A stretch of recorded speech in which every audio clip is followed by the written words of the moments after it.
Yo, what is going on, guys? Welcome back to another video, and in today's video I'm going to be talking about how you can improve your building inside of Strucid.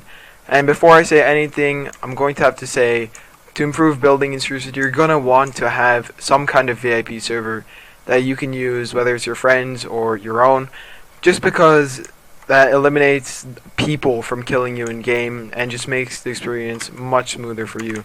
Right now I'm using my friend's VIP server just because I really do not care about Strucid and spending 200 Robux on a VIP server. So I'm using my boy Brandon's VIP server. Some of you will know who Brandon's is, of course, the Fear member. And yeah, let's get right on into the video. So, my first tip for improving your building, and by the way, if you want VIP server commands, I believe it's slash 1v1, I think, yeah, slash 1v1 will allow you to have infinite wood, and it will allow you to have this wide open space to practice your builds once you get your VIP server, of course. So the first thing I want to touch on is 90s. And in Strucid, 90s are not like Fortnite. In Fortnite, you'll probably go like this, and then like this, and like this. But in Strucid, you can infinite 90 for days. Just watch.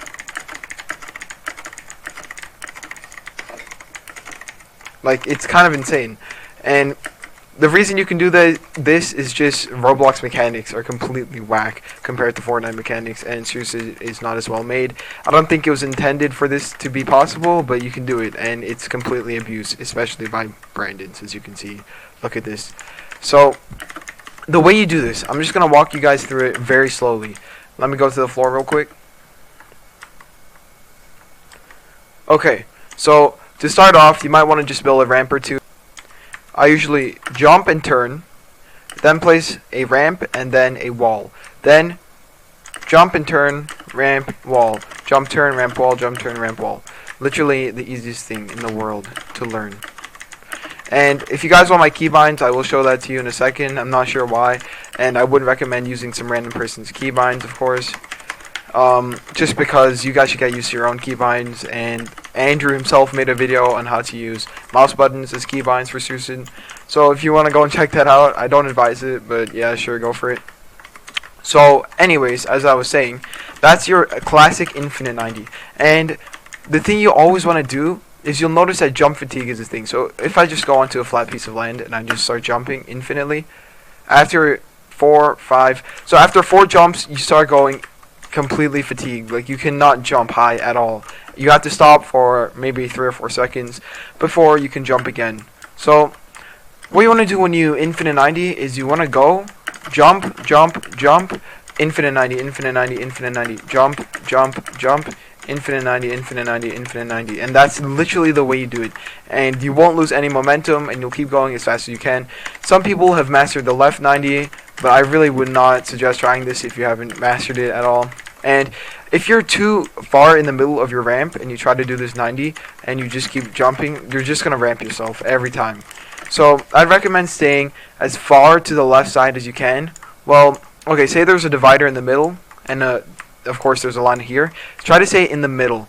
So just go here and then just jump, jump, jump, bruh. Just jump, jump, jump, infinite 90. And that's literally how you do your 90s. And of course, if you mess up, there's very many ways to disaster manage.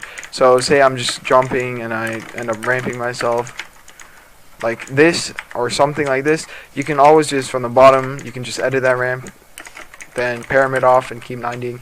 And if you go like this, you can just go like this and then side jump. And of course I missed that side jump, but you can just side jump out and continue your 90ing. And the reason I'm saying 90s are the most important thing in Strucid is because once you're up here and you have faster 90s than your opponent, because every single 1v1 will start off with 90s, you can literally just aim down, get a quick shot off, build again. Aim down, shot off, build again.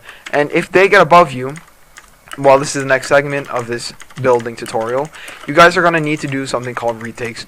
And I'm probably not the best guy to watch for retakes.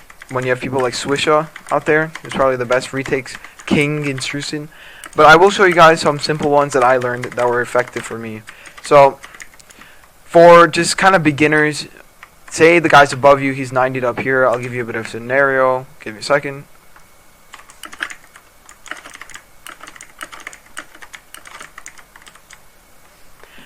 Okay, so say you're here and the guy's up there somewhere, yeah? So what you want to do, place a ramp, and then you can place a pyramid, press G, edit it, it'll go away, and you can just keep doing that. And then you can maybe 90 up to him and have a fight with him. The reason why this isn't as effective as some other strategies is just because they can break your pyramid so easily. It's just one bop and then they have completely open area to just shoot you with their shotgun or AK or whatever they have. So a little bit more of a closed off way to do this is, so say the guy's up there, you want to go like this. So you place your pyramid first, then you place your floor. You can just edit it like this. Or, of course, if you want to do it maybe a bit easier, you can just go like that, which is even quicker. But once you do that, there is a bit of an opening here, so you want to try to maybe wall off as quick as you can, and then you can just edit the wall. Then you can start doing some other different retakes, and it's really just about flowing together, and making everything flow. That's the way you want to do your retakes. So, I might give you guys a few different retakes for more advanced Strucid builders, or Fortnite builders, or whatever you are. So one, if the guy's up there somewhere, you want to build a wall here, right there. Then you want to build a wall there, and a pyramid above it. And I'm sure you've seen this in Fortnite. So some people would just start going like up there and around and trying to do more retakes. But in Strucid, you can just go pyramid, pyramid, jump, floor. And of course, now he cannot reach you. And from here, you can start doing even more things. For example, you can double edit that. Then you can do this, and of course I fall. So as I was saying, once you're in this situation, you double edit. You can do this, that, and then you're out to go on a 90 spree once again, just like my boy Brandon's is all the time.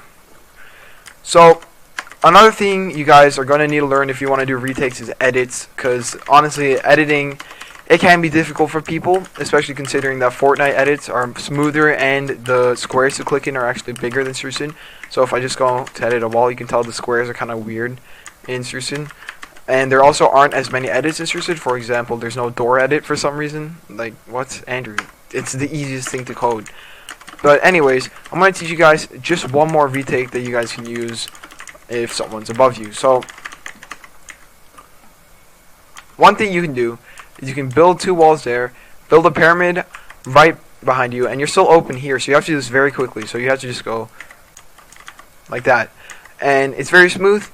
Then floor, floor, boom, and you can do a pyramid there. And now you're double blocked off. You can just side jump, and side jumping is probably one of the biggest things you're going to need to learn. So if you place a pyramid and a floor, jump to the side, and you're out. And try not to ramp yourself like I keep doing. I'll show you it in a more smooth way. Just go boom. And I ramp myself again. Just go something like that. Don't always press your ramp down because you're going to ramp yourself a lot of the time. So side jumping is a very big thing in Strucid though. Just trust me, it's the easiest way to just cone yourself off, side jump. Suddenly you can start doing random retakes again, like so, and you can always just side jump out of retakes. And also, a very big issue, I'm happy that that actually just happened, because a very big issue a lot of players tend to face in Strucid is rotating your builds while you're building. So say I'm building and suddenly I rotate my build, or my finger slips onto R since my key for my ramp is F, and I slip onto R. Suddenly this happens and you have to rotate it all the way back. So I'm just going to say there's no real way to stop this apart from trying to consciously not press the R key, which can take up too much brain power, if I'm being honest. So just, if that happens, you're just going to have to reset and say I rotate like this. I'm just going to rotate my wall back, because you only have to press once to rotate it back. Then I'm going to just kind of do something like that so they can't hit me. Then take my ramp out, rotate it back, and suddenly I'm free to go again. And that is a big issue, especially a big issue that new players face in Strucid. So yeah, just watch out for that. So now that I've taught you guys all of this, I think it's time I show you how it works in just a regular Strucid game. Not Warzone. Warzone, I meant not Zone Wars, I've been playing too much COD. And not in BR, just in a regular Strucid FFA or something like that. Hope you guys did enjoy this video, and I'll catch you all in the next one. Peace out.